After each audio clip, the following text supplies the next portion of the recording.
Bismillahirrahmanirrahim, teman-teman. Ini ada yang nanya, kok pemilu sekarang banyak kelicikan tuh, udah ada yang posting bukti-buktinya dan lain-lainnya. Pokok jawabnya, wallahu alam. Yang paling penting jangan sampai kita jadi dosa atau kotor hati atas sesuatu yang kita belum tentu tahu pasti.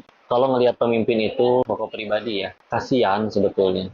Kenapa? Karena mimpinnya bentar, 5 tahun, itu juga kalau nggak ada kendala ya, usia nggak ada yang tahu, atau barangkali naudzubillah tersandung masalah, tapi hisapnya lama banget. Bayangin bertanggung jawab atas 280 juta orang itu gimana? Kok, tapi gimana kalau beneran licik? Kasian.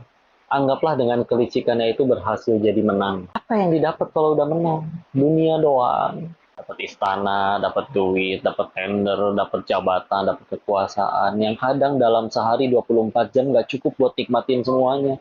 Perlu tidur. Restoran banyak mengundang beliau pengen datang, nggak mungkin datang semua, perutnya nggak muat segitu-gitunya. Semua sibuk menghormati pengen ketemu, waktunya nggak cukup.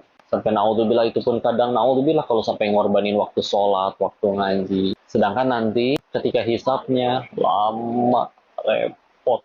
Jadi ya udah kita mah doain aja. Karena dalam Islam itu yang rugi bukan yang dizolimi, tapi yang menzolimi. Siapa yang paling rugi dari kelicikan pemilu? Yang licik. Tanggung jawabnya luar biasa di hadapan Allah. Dan siapa yang paling beruntung dari pemilu ini? Bisa jadi yang dilicikin. Atau bisa jadi yang paling terzolimi. Adil kan Allah? Coba kalau ke surga harus punya jabatan dulu, punya follower dulu, punya popularitas dan harta dulu. Nggak adil kan?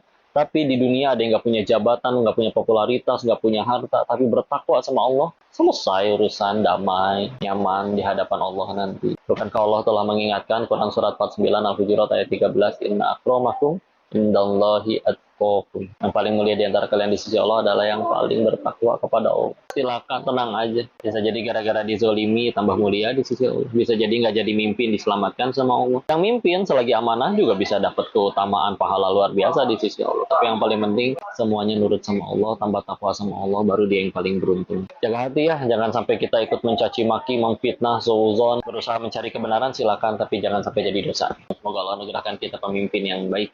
Kita doakan sama-sama. Amin ya rabbal alamin.